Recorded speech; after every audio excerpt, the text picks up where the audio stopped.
जो इतलात आ रही हैं वो तो यही है कि मियां नवाज शरीफ जो हैं उनकी वापसी का एक असूली तौर पर फैसला कर लिया गया है और इसमें अब सिर्फ ये है कि कोई डेट जो है उसका तयन होना बाकी है। मेरी आज मुस्लिम लीग नून के कुछ जो थे पार्टी रहनुमा उनसे बात हुई जो मियां नवाज शरीफ के बहुत करीब समझे जाते हैं और जो इस सारे मामले के साथ बहुत ज्यादा अटैच हैं। तो उनका ये कहना था कि उन्होंने मुख्तलिफ इस हवाले से बातें बताई हैं। नंबर वन तो ये है कि उनके खिलाफ केसेस हैं, नवाज शरीफ कन्विक्टेड हैं, एक तो ये मामला है। दूसरी बात ये है कि उनकी नाअहली का मामला था, एक ये बैरियर था, तो उसको उन्होंने जो है वो पार्लियामेंट से कानून साजी के जरिए इस मसले को हल किया है हुकूमत ने। और उनकी 5 साल की जो नाअहली है उस मामले को वो समझते हैं कि अब ये हल हो गया है, अब नाअहली तो नहीं है लेकिन कन्विक्शन है। कन्विक्शन के लिए 2-3 जो है मामला तो उनकी कानूनी टीम देख रही है। एक तो ये है कि बहरहाल उन केसेस के अंदर उनकी जो अपीलें चल रही हैं इस्लामाबाद हाई कोर्ट के अंदर, एक अल अज़ीज़िया के रेफरेंस है और एवन फील्ड रेफरेंस है। इसलिए इसमें इस्लामाबाद हाई कोर्ट के अंदर जो अपीलें चल रही हैं उसमें चूंकि वो पेश नहीं हुए इसलिए वहां से वो इश्तहारी किया जा चुका है उन्हें। तो इस सूरत हाल में जो कानूनी माहिरीन है उनसे अगर बात करें तो वो कहते हैं कि एक बात तो जरूर उन्हें सरेंडर करना होगा अदालत के सामने। लेकिन जो मुस्लिम लीग नून के रहनुमा जिनसे मेरी बात हुई उनका ये कहना है कि नवाज शरीफ इस बात को इस तरह से लेते हैं कि उन्हें बिल्कुल इसके ऊपर जो है वो जो राहदारी जमानत होती है वो भी लेने की जरूरत नहीं है और वो वापस आए। बहरहाल ये कानूनी चीजें हैं, इनके ऊपर नोक पलक इनकी देखी जा रही है किस तरह से है। सो एक केस जो एवनफील्ड का केस है उसमें तो मरियम नवाज की जो बरियत हुई उसमें वो उनका ख्याल है कि उस केस वो तो केस बिल्कुल ही वैसे ही कमजोर हो चुका है। और अल अजीजिया का जो दूसरा केस है उसमें भी बहुत से ऐसी गुंजाइश मौजूद है कि जिसमें उसके खिलाफ जब वो उसकी भी चल रही है, अपील चल रही है। और पनामा का ओवरऑल जो है उसके ऊपर सुप्रीम कोर्ट ने एक सो मोटो ले रखा है। तो वो बड़े होपफुल हैं कि इन तमाम केसेस से मियां नवाज शरीफ जब आएंगे तो चंद दिनों में वो इनसे वो बरी हो जाएंगे। हाँ, जहां तक रहेगी बात के कब आएंगे तो इस हवाले से एक तो ये तजवीज थी कि 14 अगस्त के दिन नवाज शरीफ की वापसी हो, ये वहां पर जो तजवीज जो डिस्कस हुई। लेकिन उसमें आज जो मेरी बात हुई है उसमें उन्होंने कहा जी कि बड़ी तेजी से डेवलपमेंट्स हो रही हैं और उनके ख्याल में कि मुल्क के अंदर उनके लिए इतने साजगार जो है वो माहौल बन रहा है कि अब 14 अगस्त से भी वो पहले आना चाहते हैं मियां नवाज शरीफ। और इसके लिए दो दो जो हैं डेट्स हैं, डेट्स कहें या टेंटेटिव जो हैं दिन जो है, एक है कि अगस्त का जुलाई का आखिरी हफ्ता या फिर अगस्त का पहला हफ्ता। ये दो उनके नजदीक जो है वो जेर गौर हैं। या तो जुलाई के आखिरी हफ्ते में वो वतन वापस आ जाएंगे या फिर अगस्त के पहले हफ्ते में वापस आएंगे और उसके बाद उनकी कानूनी टीम जो है उनके केसेस को लेकर अदालतों में जाएगी। और उनका ये प्लान है कि मियां नवाज शरीफ जब आए तो ये आइंदा जो पार्टी की जो इंतखाबी मुहिम है उसको वो रन करें।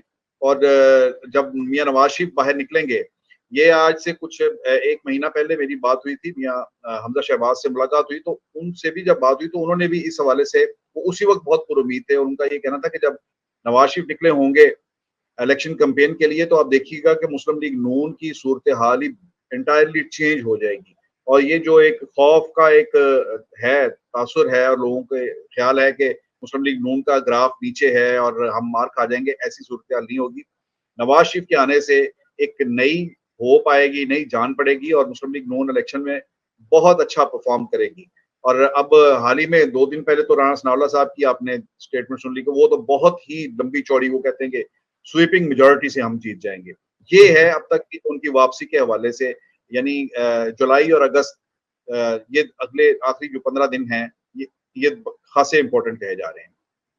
जी बिल्कुल बुखारी साहब, आपने सुनी फारूकी साहब की इतलात, यकीनन आप भी देख रहे होंगे डेवलपमेंट्स जो है, जरा इसके बारे में हमें बताइए और कि क्या और ये कहाँ जाएगा मामला।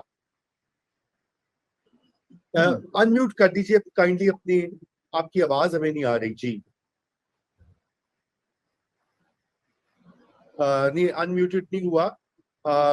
और हम भी जी हो गया जी। हो गया।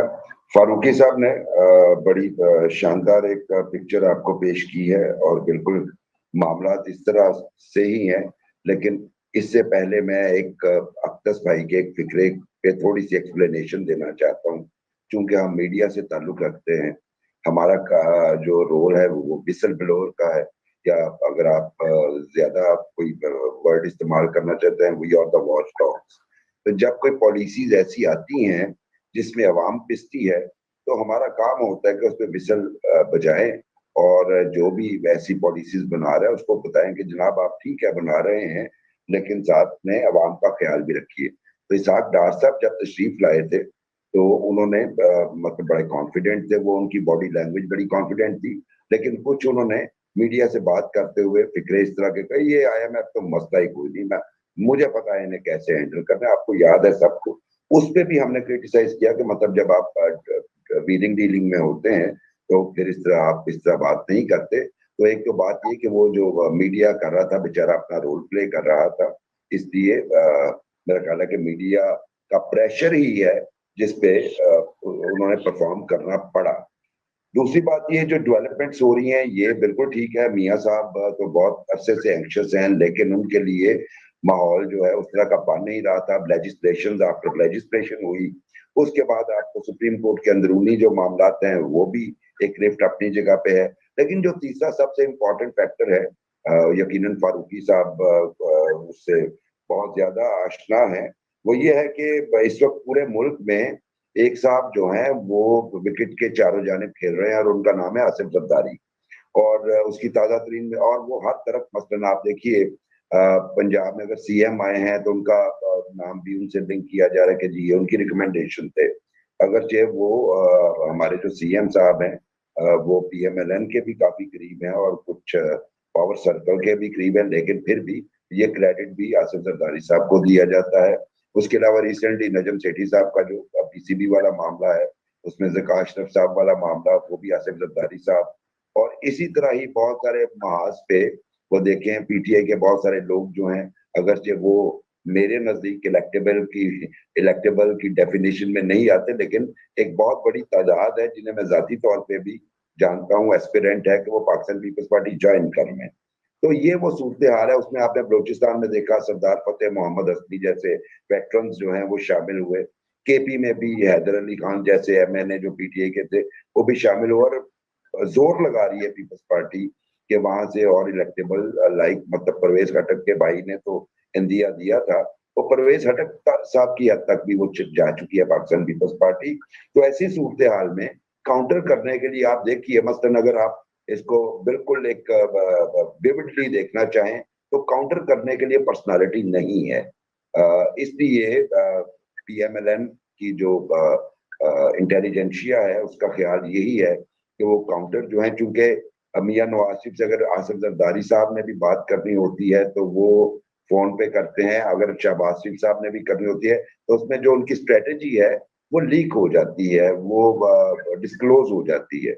और तीसरी सबसे अहम बात ये कि ठीक है मरियम नवाज एक वक्त में क्राउड पुलर थी, लेकिन अभी जो रिसेंटली जो उनकी परफॉर्मेंस है चीफ ऑर्गेनाइजर बनने के बाद, उन्होंने बड़ी मेहनत की है, लेकिन शायद वो समरात नहीं मिल सके। क्योंकि जो PMLN सपोर्टर है वो चूंकि मतवाला है मियां नवाज शरीफ साहब का, और अब सारे लीडर्स इस बात पे उनका कंसेंसस है कि उन्हें आपको चार्ज अप करने के लिए मियां नवाज शरीफ को वापस लाना पड़ेगा, और उसके लिए जहां तक जाना पड़े और जो भी रास्ता अडॉप्ट करना पड़े वो करेंगे। ये एक अलग बात है कि पाकिस्तान में सियासत के बहुत सारे रास्ते आप अगर उठा के देखें, बीबी नवाज शरीफ की मीटिंग जद्दा में हुई, उसके बाद मियां नवाज शरीफ एग्जाइल में जद्दा में गए, और उसके अलावा बहुत सारे ऐसे मामला हैं जिसमें सऊदी अरब की लैंड बड़ी जो है ना इम्पोर्टेंट रोल प्ले करती है।